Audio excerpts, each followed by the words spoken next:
Welcome back. Going to do another Armada discussion here. So the first thing I want to talk about is, we're still not getting any news about Clone Wars, but a lot of the old expansions for the Rebels and Empire are coming back into stock. So you should pay attention to that on the FFG store page. If they come into stock there, you can either buy them directly there, or if you see them there, your local store should be able to order those for you as well that if you want to help support your local store. So keep an eye on that. There's a couple of things have already gone out of stock again, like Gladiator Star Destroyer, but a lot of stuff is coming into stock. Still no Architans. That's the one that everyone waits on. But we'll see. Things are looking good. I do think that they're trying to get things stocked back up so that once Clone Wars hits, everything, or at least close to everything, will be available. Now, what I want to talk about today, and this is a lesson that I learned playing Armada. It's a lesson that you can transfer over to other games as well. But the lesson is what does an upgrade card do when it does nothing? Now, you may think, well, what does that mean? Well, some cards have an effect that might change your opponent's way of thinking and way of playing the game because of the effect of that card. They're worried about that effect, so it changes what they do, and that effect may never go off, but because it's affecting the way your opponent plays, you're still getting a value from it. And I've seen this because I've seen people at the end of a game say, "Oh, I'm going to get rid of this upgrade because it didn't do anything in this game." And I'll tell them, well, it did do something. It made your opponent fly differently or deploy differently. And those are important effects, things that you have to think about when you're designing a list. So I only have a couple to go through here. This should be a relatively quick video. But let's go through a couple of them. The first one I picked, this is the easiest one to talk about and the easiest one to explain because I see this happen all the time, and it's quad battery turrets. It's a turbo laser upgrade. This one says that if you're attacking a ship that has a higher speed than you, then you get to add one blue die to your dice pool. This works at long range, which is really good. You get a Star Destroyer or something out there, or an Architans with this, and you're at long range, you're throwing 3 or 4 red dice, and you get to add a blue dice to it. You don't have to be at medium range to use it, so you get the blue dice right away. So the theory is you go slow. A lot of times people that think they're going to be second player will take this because they're going to be doing contested outpost or something else where they're going to protect an area of the board. And they figure if they're going, speed 1, then your opponent is going to be going faster than you. Well, I've played many games where this never went off because my opponents were so worried about that, just that one extra blue dice in the dice pool, that they slowed their ships down. And by doing that, if I'm running contested outpost or, station assault, those types of things where you're protecting an area of the board, well, if they're not coming in fast, they're not going to have enough time to get you off of the objective. So you're going to be piling up objective points, and they're probably not going to get in fast enough to kill you. Now, they're not getting in fast enough probably for you to be able to damage and kill them, but because you're building up the objective points, you will have a good chance at winning. Not a big win, but you'll have a decent chance at winning.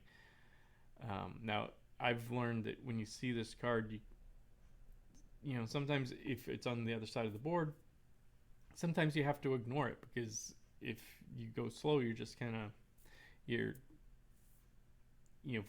playing into your opponent's hands. So just because this doesn't go off and you don't get that blue dice very often, it's still doing something because it's affecting the play of your opponent. They just don't want to have to deal with all those extra blue dice because there's no exhaust on this. If you double arc somebody, you get it in both shots. Um, like I said, it works at long range, so it can be a powerful card. But I do see that it doesn't go off a lot because a lot of times your opponent is going to it's going to affect the way that your opponent plays, and that's important to think. Sometimes that's important, and that's all you're looking for. Now the second one I put in here, I put Emperor Palpatine in here. Emperor Palpatine officer. That this is if your opponent targets you, they have to spend a defense token. Now you don't get to pick which one that they have to spend, but they still have to spend a token. And by spending, so if all of their tokens are exhausted, they still would have to spend one and discard it in order to be able to shoot at you. And this is important because a lot of people will avoid that. A lot of times I like to put him, on a Star Destroyer. Now, it's not going to prevent people from shooting at the Star Destroyer, but it's going to put pressure on their defense tokens. But if you put this on a smaller ship, like an Arcton's, your opponent's really going to think twice about shooting that ship, because if they're going to shoot that ship and ignore a bigger ship that's coming in, they're probably not going to. They're probably going to ignore that ship. So that can be a good thing for you. So Emperor Palpatine can really make your opponent switch targets away from what you consider to be an important ship.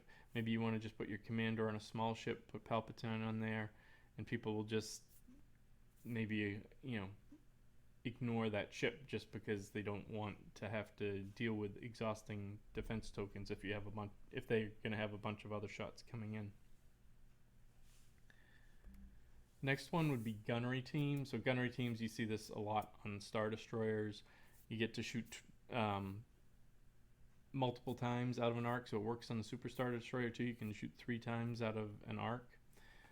And what this will do is it just forces, it doesn't force, but it encourages your opponent to stay out of that arc. They can't just throw everything into one arc and say, okay, they're going to shoot one of them, but the other ones are all going to be safe because they only have one arc on me.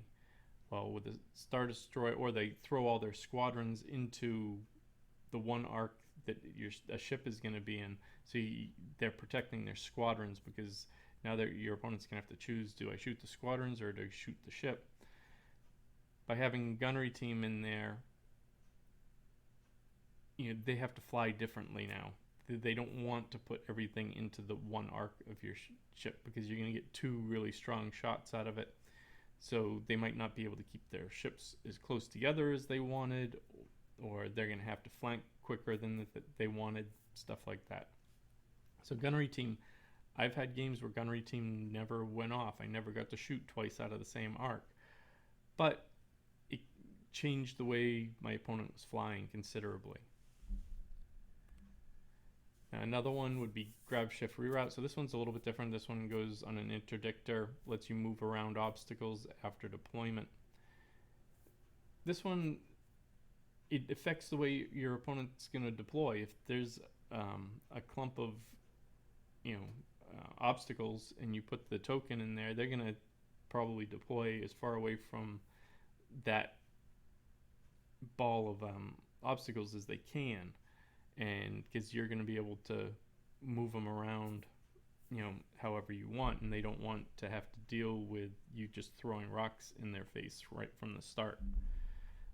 So this one, you might not get a ship to collide with any of the rocks that you move, but it condenses their deployment, which helps you with your deployment. And the last one I put in there, I put Wide Area Barrage in there. You don't see this taken very often, but it would make your opponent fly differently. They're not going to want to keep ships and squadrons close together.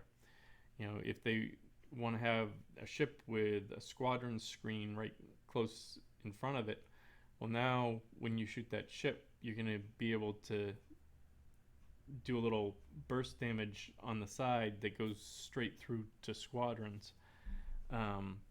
or another ship if they had a ship close by, and that little extra damage, that's not something that they can defend against. So that's going to go straight to hull or of either the squadron or the ship. It might just be a flotilla, but still being able to get that damage straight through would be important. So it's going to force your opponent to keep things separated more. So that's it for this video. I just picked a few of them, something to think about. Think about what your upgrade or ship or whatever it is doing when it does nothing, because that can be valuable for you. You're paying for the upgrade, but if it's doing something without actually getting its effect, it's still doing something for your list because it's affecting the way that your opponent is playing the game. Very important things to think about. If this video was helpful to you, please subscribe. The subscriptions are really, would help me out a lot, because it tells me that people are interested in this content, and I like doing the content, but I want to see those subscriptions grow. So that would help me out a lot if you could just subscribe. And we'll see you next time. Probably another week we'll get another video out until we start seeing news. If we get news, I'll get videos out as quick as I possibly can. So thank you very much, and we'll see you next time.